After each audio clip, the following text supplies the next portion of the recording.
something here to... Sure, the donut. Which have better things to do than being here, really. Originally, first things first, and apologise, my original idea for a lecture for this argument exhibition was to tell you about, title was Streets of Blood, dual culture in France in the 16th to early 18th century. Unfortunately, my hard drive crashed not dry, and so did the rest of my life, early on. And I had to kind of juggle with things, but I thought that this kind of old presentation, old lecture about Pollaxe would be interesting. The scope of the lecture that Jeff told me about was how to improve our practice of the historical European martial arts. Well, obviously, the use of Pollaxe could really improve your practice of the historical European martial arts for so many reasons. In this lecture, I'll try to keep it short because, well, don't get me started taking a subject I like because I can rant for hours. Keep it short and take your questions for after. I will deal mainly with the history of the Pollaxe. Well, all you guys know what the Pollaxe is. Also, you think. We'll see how and why. Actually, we'll answer a few questions about the Pollaxe. Namely, how, who, what, when, where.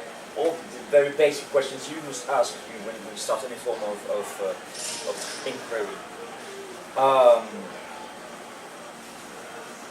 This and a few more things. The Pollaxe is very specific program. We have time and actually the opportunity to see that.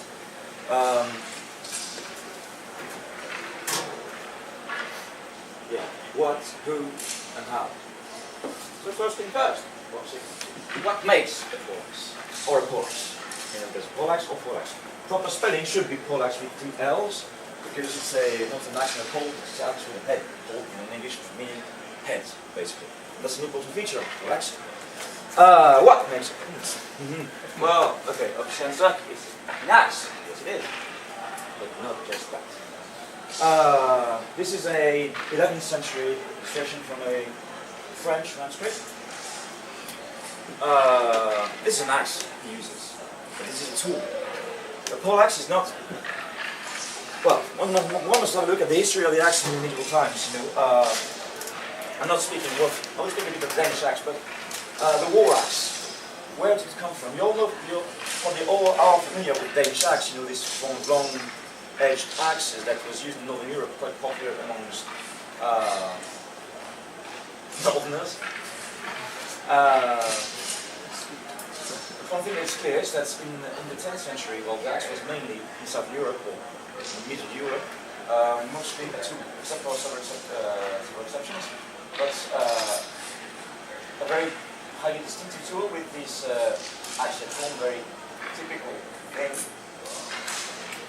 Funny enough, speaking of Danish axe, you can see two axes, wood chopping axes, looking quite a lot like Danish axes. So don't trust what my colleagues wrote for my time. Things are not simple when it comes to that. Yes, that's what my illustrations were kind of hinting at. And that's 11th century? This one is 12th.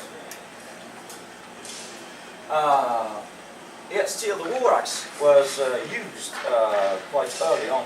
This one illustration was made in Citeaux, so southeast of Dijon, between 1107 and 1112, very precisely. It was on a Tuesday afternoon. You clearly see here, interestingly enough, battle axe is used in conjunction with the shield. The long so-called long shield, itself with a box, which is an novelty, but not surprising. However, note that these battle axes, here, well, there's one here and one in another place. Look at the way the sockets are. There's a major difference between this axe and the so-called Danish axes. Danish axes have some kind of like shield-shaped thingies on the sides of the eye. Here, you can clearly see things extending on top and bottom of the eye to strengthen basically this very fragile area, very fragile part not of the axe head, but of the haft itself. Oh well. But also double in the. You can see also clearly the difference of colors in this axe could hint towards a very specific construction of the axe, which is welding several bits of metal together, which implies a lot of very, very rude work. I tried, trust me. But it works, and you have such axes in museums in France. Like a forged edge. Yeah, actually, it's most axes were made of like up to between 5 and 12 parts of metal welded together, and forged and extended and drawn out and folded and welded some more. Hence, it would work.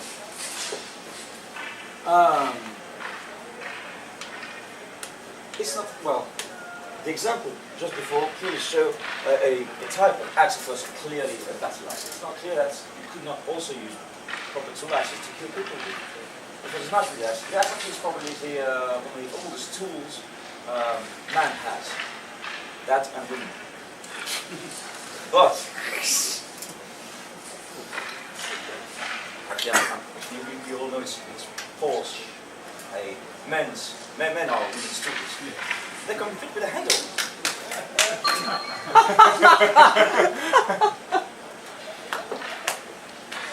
So, in this very nice scene of riot violence and whatever, French 13th century, up here, you see some types of axes used. Look here, it's a tiny remnant of this specific type of axe art that reminds us a bit of the Danish axe. Is that a socket? Yeah, it's not really a socket because there's they have this kind of tree on top there. Well, on violence, I don't know yeah, a tiny man chopping down a big man. Yeah. Now, you took my workshop. This one, yeah, exactly. Exactly, it is. But it's actually another story. It's I don't know which knight of the Round Table was fighting a giant on 7 axes, no less. And you also cut it. Yeah, here's more familiar to you the famous Danish axe, one you can fell a horse with, cleave a horse in two with.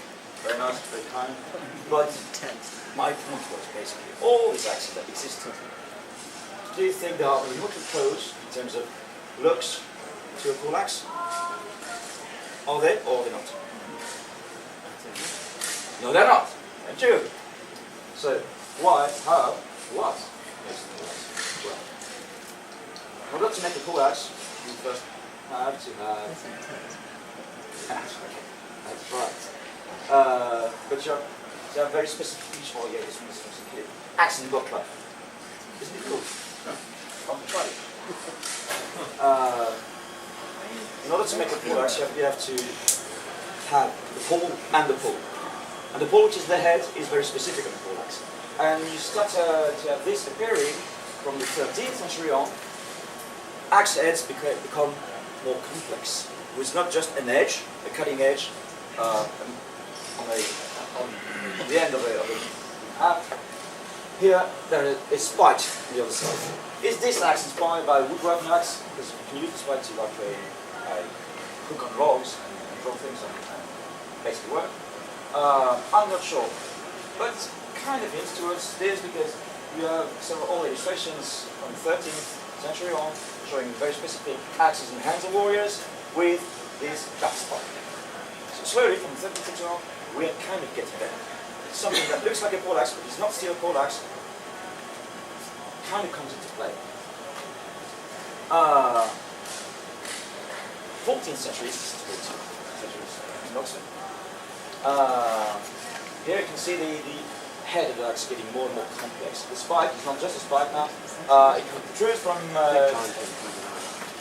a thing here and flat thing with a spike in the middle. People, authors, scholars, experts have wrote that it was to prevent the spike from penetrating too deep into whatever target you're aiming at. Maybe not. Maybe see that later.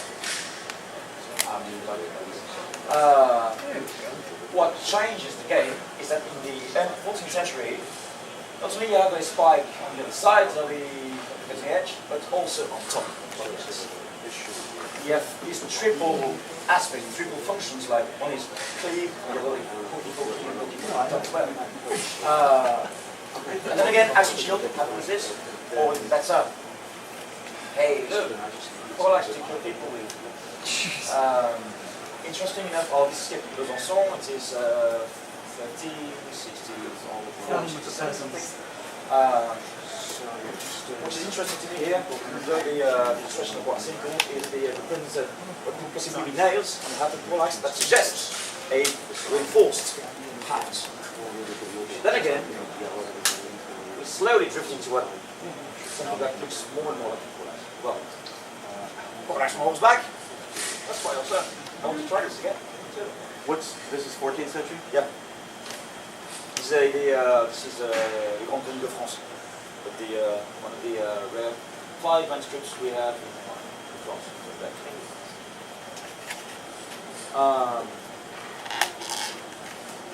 In the 14th century, at the end of the 14th century, here has something that looks like that's already, at least.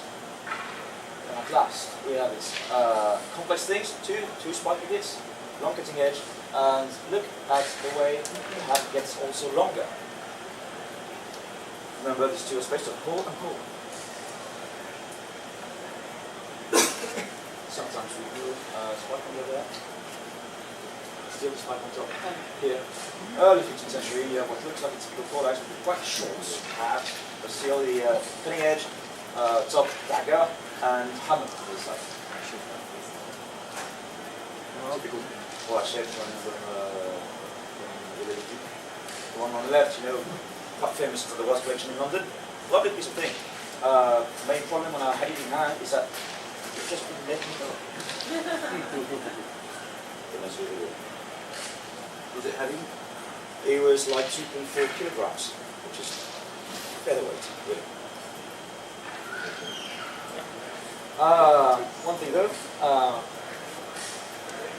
I should probably skip this, but in the there's these debates, you know, what is it a Pollaxe, is it a Warhammer, is it a Polehammer or whatever. Back then, in French rifles, they used the term axe, basically, just axe. Even this is an axe. Oh, there's been these debates that happened in at the Arras meeting in 1445. Some knights wanted to have fun together, like, you know, hitting each other in a very knightly way, and one of them wanted to fight with something that could have looked like this. And they'll say, oh, you can't, it's not an axe, it's a bête de corbin.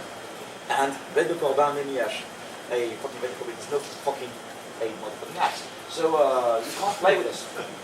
Go play by yourself. Away. Yeah, not that way. And funny enough, like 12 years later, at the Passage of Arms of the Arbre Charlemagne Street, in Marcenay-la-Courte, where my shop is, south of Dijon, you see people fighting with bête de corbin because they are normal regular axes. So in 12 years' time, or maybe it was depending on the people, you know, on the that one night, because they really did not want to play with it. I don't know, not sure. Keep this image in mind. It's very, very nice because you can see a king, whoever he is, having a Pollaxe. Example. Pollaxe, more Pollaxes with some type ones. Pollaxe in the very hands of. This is a plate from the Chivalry de the Great Knight, the long poem written by Olivier de la Marche in 1502, I think. And here, the Pollaxe in the hands of the King of Burgundy. He's long dead, but he's fighting against Libya, which is basically old age, more or less, with the Pollaxe. And all these very nice instructions tell you see apart from a nice sword, lots of different types of Pollaxe. All these are Pollaxes. 3, 4 different types here. Very, very nice stuff. Fab, where is that from? I'll have to check my notes. That's a great thing. But I can actually send you the reference later. That's awesome. So, to make a long story short, between the 10th and the 15th century, you had several types of axes that were used. Work axes, tool axes, even more axes. But it took some time before reaching this very specific aspect that the poleaxe shows, which is a complex head atop of a long, rather long haft. One might think that it's kind of evolved this way because of mainly functional reasons. Hey, this thing works for trusting people, let's make it even better by adding a spike on top, and this and that. Yes, that's one way of looking at things. But as you know, or as you don't know, but will know in a second, things are a bit more complicated when it comes to weapons, when it comes to tools used for killing people. Because killing people is not something casual. It's not something innocent or fighting for your life or using a weapon. It's something that's you don't merely just do it. There's all the surrounding of symbolism, of faith, of spiritual things happening. Because they were rather human beings. I'm not sure you are, but most important, actually, more important than the question of what is a poleaxe and how the poleaxe appear, is who made the poleaxe. And I'm not talking about the makers, I'm talking about the smiths and this. Well, that will be the case on it. Who made the poleaxe? It's a short story of a social distinction. Try to say it fast as fast as you can. I just did. Because here, what you have here is an illustration from the Battle of Poitiers, or rather the Battle of Maupertuis, because that's exactly in place, in 1364. Yeah. Oh, maybe before this. In which King of France, John the Good, was taken prisoner by the evil English and the Black Prince. Black Prince is cool, but the evil English are not. They're evil. And on this illustration, you see the King of France fighting with sword and shield. Nice, very nice. But in reality, guess what he used? An axe. A king. Using an axe to defend himself. Oh, also, maybe even more interesting is that probably you guys know about the story of the Battle of Poitiers. Basically, the French lost. End of story. Very interesting. The King of France sent his 3 elder sons away to protect his heirs, basically. Leaving only his youngest son to fight alongside him. He was 14 at the time, and later he became the first Valois Duke of Burgundy. 14 years old boy, clad in armor, fighting with poleaxe against the English. That's a way to spend your youth. We should all do something. Yeah. So yeah, he's being taken prisoner. I don't mind, I'm Burgundian. And then we get another picture. Oh, okay. This image of the King of France using a poleaxe, or an axe basically, to defend himself, to defend his crown, his kingdom, his interest, his truth, certainly kind of did strike something among other warriors at the time, knights and nobles and non-nobles, actually. Here is Bertrand du Guesclin, a French marshal, quite short from Brittany, very short, very ugly. He was very angry at the rest of the world because the rest of the world was taller than him. People like that. Yeah. And it's shown here at the Battle of Auray, fighting with a spear. But actually he was very well known for at this very battle, losing his sword, entering the town, grabbing whatever he could. It was an axe, and killing the English by hundreds with an axe, and the power of his rage, chopping their knees. And he's not the only one. In fact, if you look at chronicles and stuff like that, you see that in the early part of the 100 Years' War, at the time, this shape of axe we saw earlier on, the complex shape with the back spike and top spike appeared. The axe was used by famous military leaders, great captains of their time. James Chandos, the evil English, used an axe. The lords of Créqui had apparently their very own specific type of axe that they used, the so-called hache de Créqui. Others, like dozens of really high level fighters, in terms of power, but also in terms of, well, fighting ability, did use the axe. Yeah? So you're saying before maybe the mid-14th century it was more of an infantry weapon or a commoner's weapon, or was it always? There are exceptions. I can't remember the exact details, but during the Crown Wars in England, for instance, like 30th, 4th generation after William the Conqueror, there was this King of England that fought with an axe. But then again, history being written by the winners, sometimes even by the French, having him, well, putting this emphasis on him using the axe was maybe a way to show how cruel and lowbrow he could be. So, always careful with your sources. It was not really just a low infantry weapon, but to me it needed this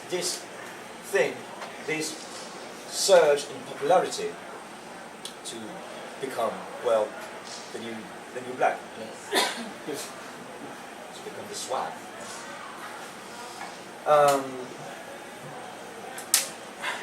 And unsurprisingly, the next generation of fighters, of noblemen, of knights, of squires, of men-at-arms, in this second phase of the 100 Years' War, they tried to celebrate, to emulate the glorious deeds of their fathers, of their very fathers or uncles.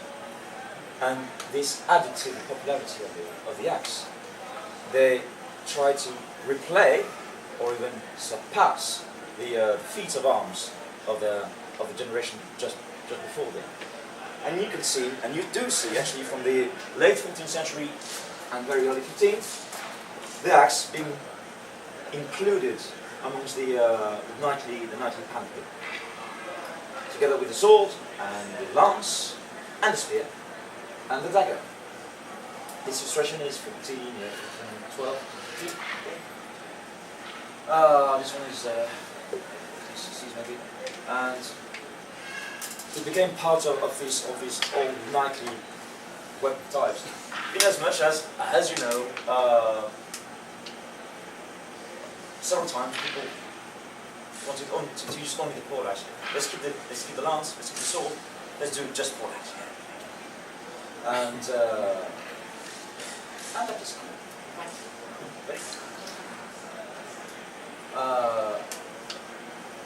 Also cool enough, and which kind of vouches for the popularity of the poleaxe, is that you have, well, not that many, but a few illustrations that you can almost relate to techniques we know from the martial sources.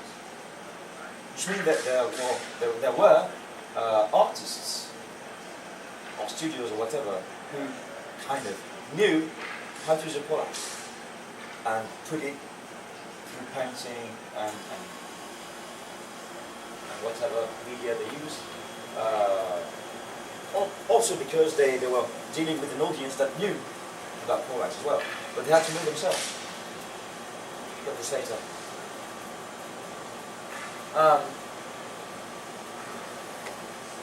I briefly talked about the popularity of the poleaxe and the wheel of the second generation, the second phase, and the third generation, the second phase of the Resist War, to compare themselves, not in a matter of we are better, but to relate themselves with the glorious deeds of the forefathers.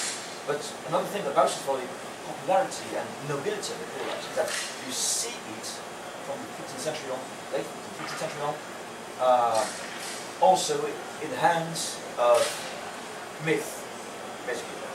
This man here, with the golden armor, totally historically accurate, Alexander the Great.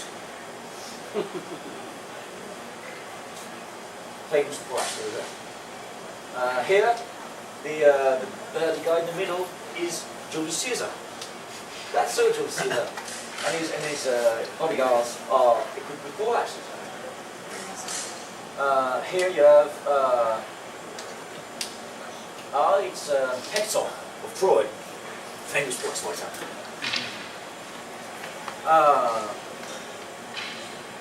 Or here, David Goliath again. Goliath, the Pollaxe, the sheep. Oh, okay, it's okay. We're not in Wales or in New Zealand. And we don't get quite as excited about sheep. And then again, doing some, they even did some kind of retconning of history, you know, putting the Pollaxe in the hands of kings of France that never ever used it. Although generations before did not paint kings of France using the Pollaxe, well, in reality they did. So the following generation had to put the Pollaxe on everywhere to kind of compensate it, you know, to make amends. And well, you know what the company is, in Germany, with the use of Welsh thing. This is Bertrand Duguay. He slaughtered Muslims and Jews by hundreds with the Pollaxe. Back then in the First Crusade, for 100 years. No, actually, well, Godefroy Bouillon is one of the 9 worthies. It's of high significance to see the Pollaxe in the hands of the 9 worthies, because they represent what's the highest virtues of chivalry. And yeah, Pollaxe. Yeah. This, but not just that. There's a next phase in which the Pollaxe also equips, well, you know, this is the resurrection. Good. Very cool, yeah, that's great original.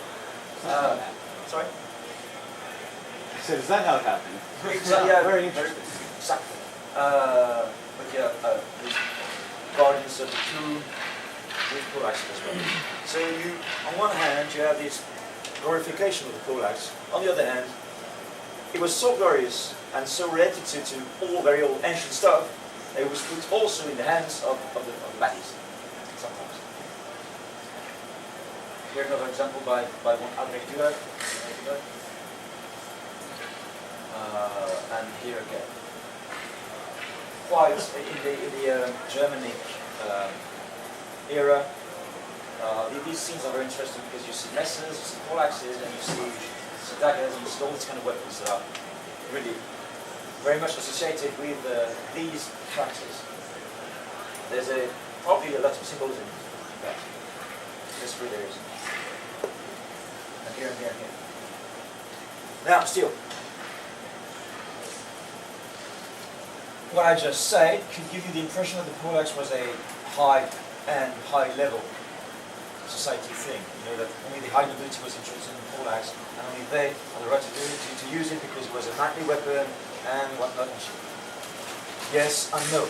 Because we know in Poitiers, for instance, there were these master at arms teaching the Pollaxe. And it was not just teaching for the nobles, or to the nobles, it was also teaching to the bourgeois, to the citizens.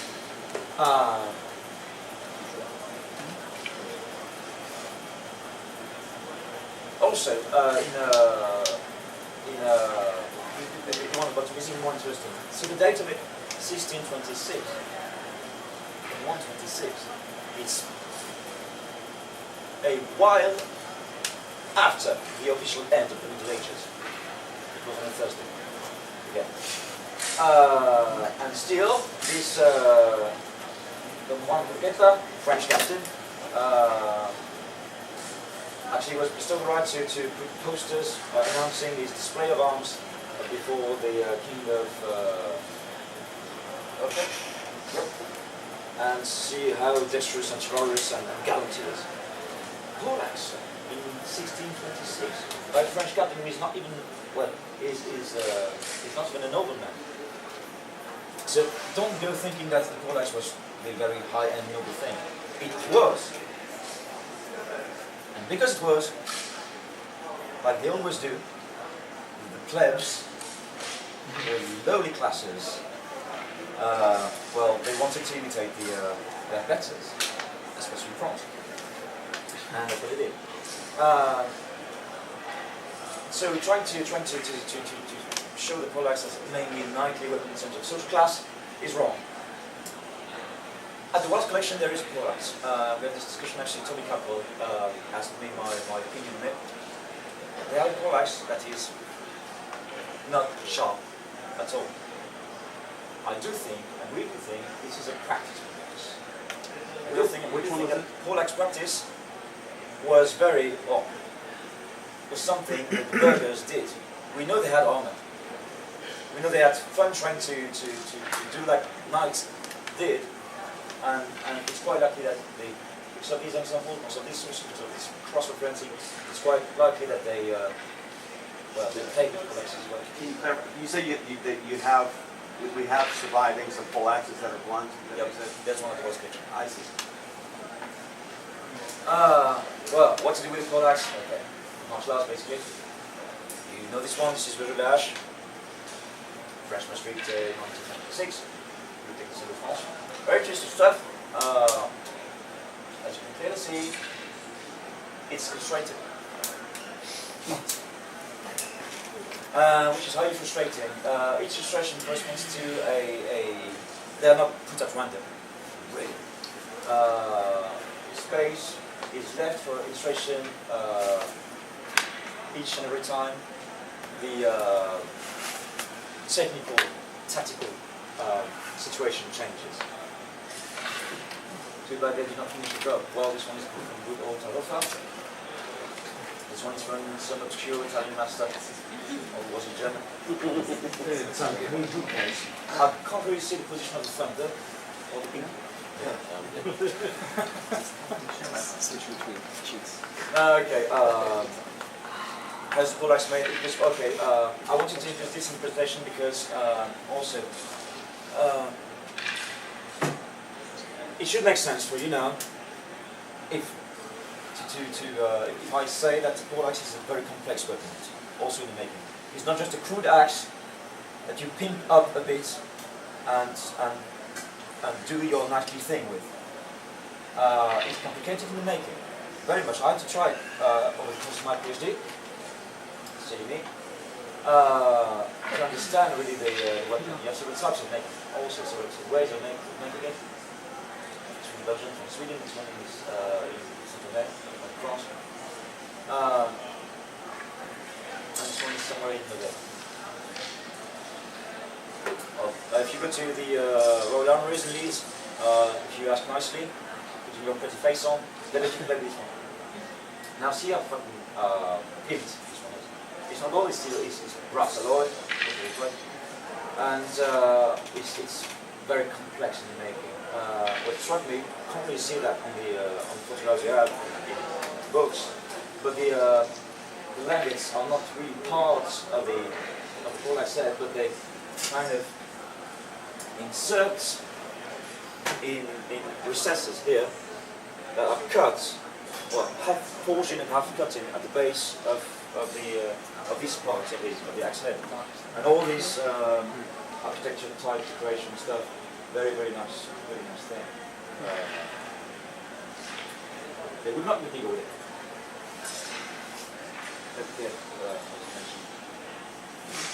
And this is one of the Wallace collection. You already all know also that on the brass strip, in the hammer part, is written de bon with the heart, de bon cœur, with all my heart. That's wedding present. Another axe in Paris, because, well, just to say that axe were not crudely made, axe were sometimes highly painted, even illustrations. These Pollaxes with brass inlays or metal inlays or decoration are by no means a rarity. Not that they were common, but they were something you were likely to see and not be surprised by them. Well, Tarofa tells us how to build a Pollaxe or to just Swiss Army Pollaxe. Yep. Yeah. Which is nice. What kind of wood do they use? Ash. Instead of palm? Hey? Ash. It's no, it's No. no, sorry. Ash.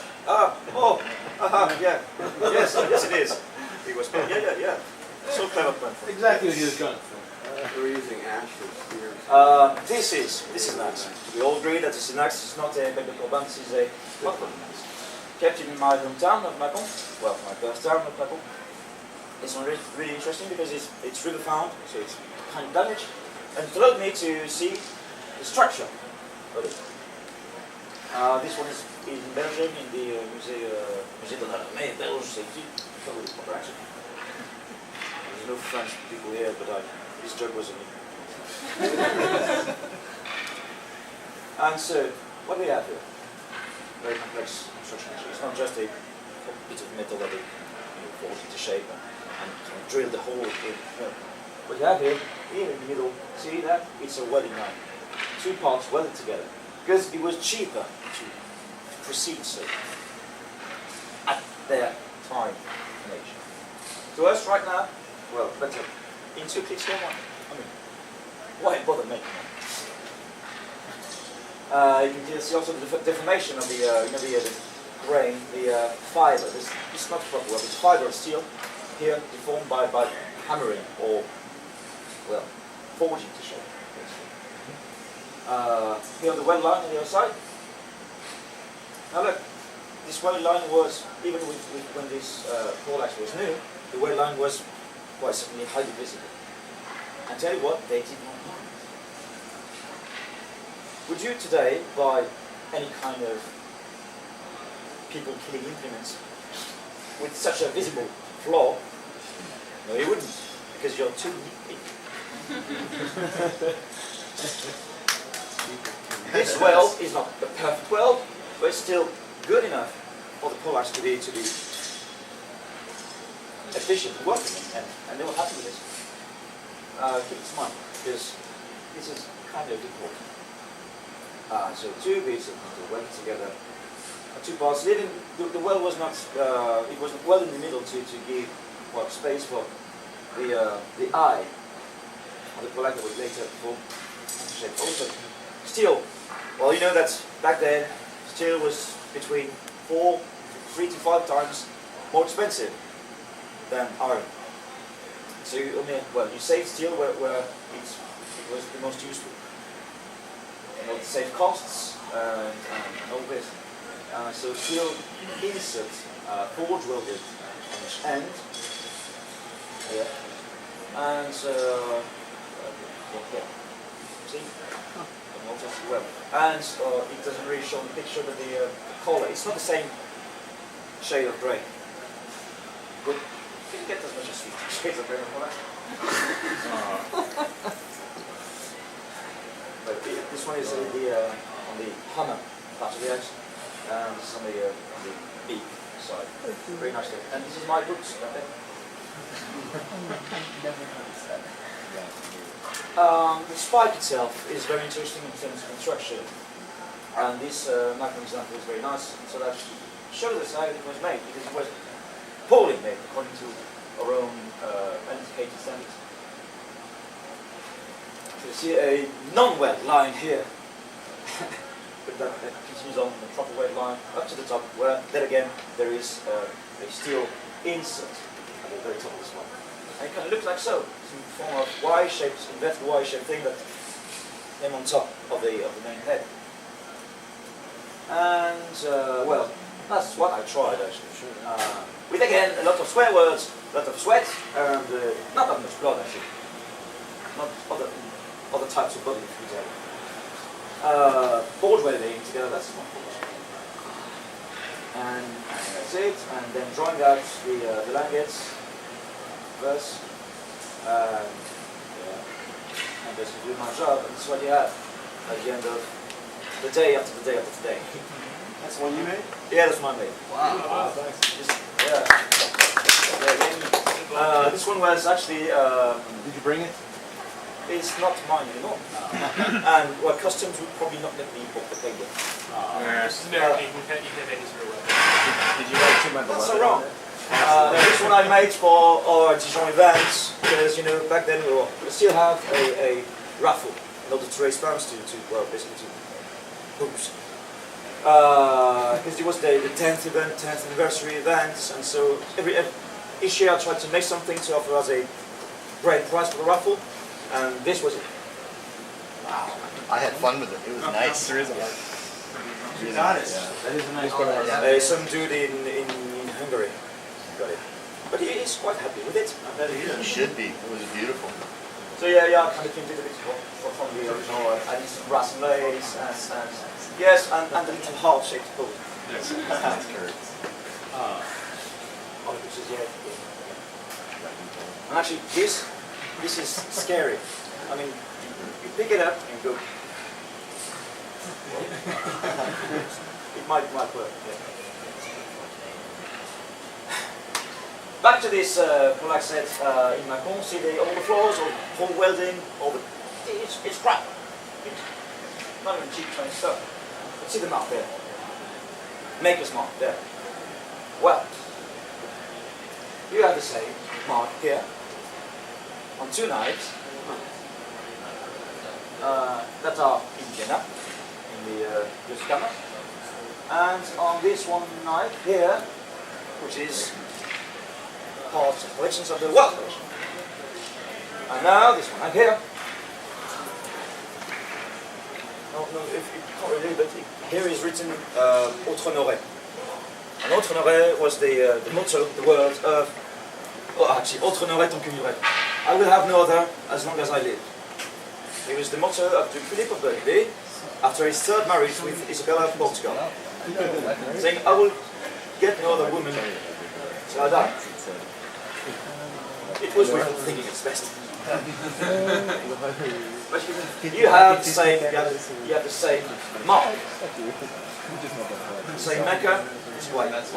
I'm not saying this Pollaxe was the Duke's, but it's quite likely the Dukes had this Pollaxe made by the same smith, same cocker, whatever, who made these knives for him. Probably to equip no less than his own very personal bodyguards, his archelico. You know that the bodyguards of the Dukes of Burgundy were longbowmen. Something the English copied. And they were longbowmen with Pollaxes. And that's basically, well, not really the end of it because I'm happy to answer any of your or any questions you have left, but because it's interesting to say, hey, yeah, you two can rise from the grave after this long and boring presentation. Thanks for your attention. Any questions?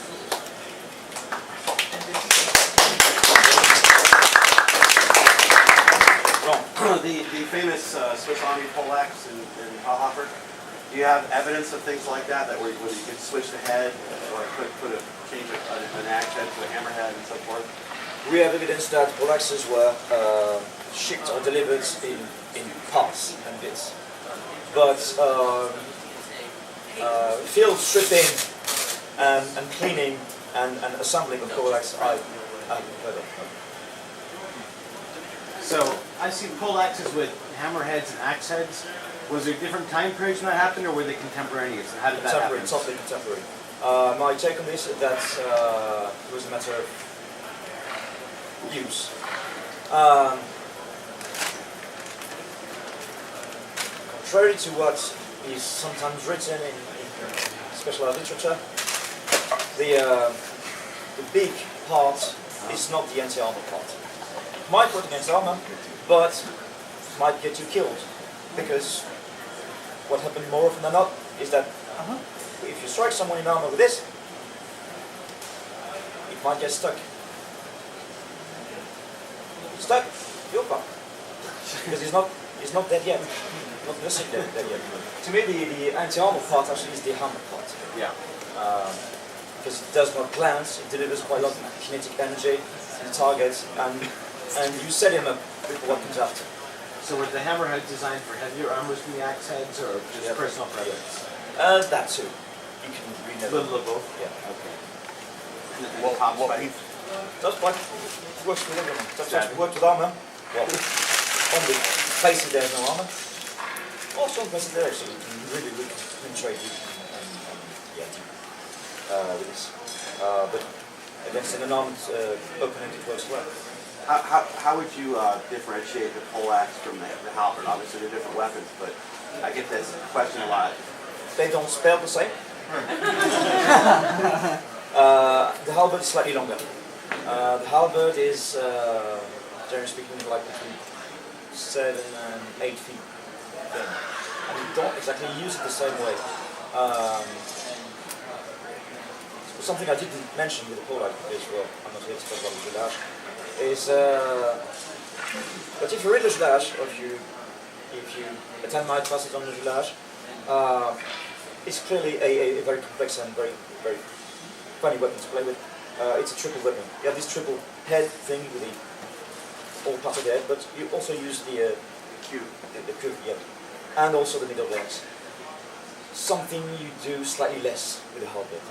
Halberd you get more swinging moves according to all very own martial sources, according for instance to Block Mail or Pollaxe. These are latest stuff, but still, it's not the same thing as the Pollaxe. So what's the, average length of the Pollaxe? Body height, a little smaller? It Yeah. depends. Whatever you feel comfortable with. Yeah, the question comes. No, I was just going to comment. The anti-armor concept of the 4 prongs as a rule, what we have found through practical experiment is they're terrific at grabbing mail and throwing person around. It's like a set of fingers that you can twist up with. And a lot of people think it's about penetrating the plate. It's really about grabbing the mail or punching through the mail, and then if you pull back, you can rip apart straps and things like that. You can compromise the armor better with those spikes than to try to go through the plate itself. I see. Interesting. Is there any evidence that the trick Pollaxes from Fury are anything more than Fury's imagining? At the Padam of the continent of Tears in 1450, during which, for an entire year, the passage was defended by a Burgundian knight called Jacques de Lalande. And Jacques de Lalande gets to fight against this Italian knight, I can't remember his name, Galeardo or whatever, and let's go his Pollaxe, grab him by the top of his helmet, and drags him down. Sure, it's fine. Funny enough, the year before, we know that the Duke of Burgundy hired a Milanese Pollaxe master. And, you know, I'm not a mercenary. I don't want to force things that don't exist, but there might be something. So, and yep, yeah. Just keep on. And you have also all the other, better tricks of like tripping people with a Pollaxe, and they used it. They What about attaching a weight stone that's to the end of another his weight Pollaxe by a rope and using this it? remember, guys, Fury says, I'm putting this here, but I know that my good lord, Marcus Niccolo, will never, ever use it. Because if he doesn't want to do it, how to not do it, so no, don't do it. In Jeu de la Rage, do we lead with a Q most of the time? Or A good Pollaxe player leads with a coup. Well, this presentation could have been the occasion for me to crack a lot of very lousy jokes and heavy sexual innuendo. I did not, out of respect for you, or maybe because I did it. I don't know. Off your game. So imagine every time, okay, because, well, yeah,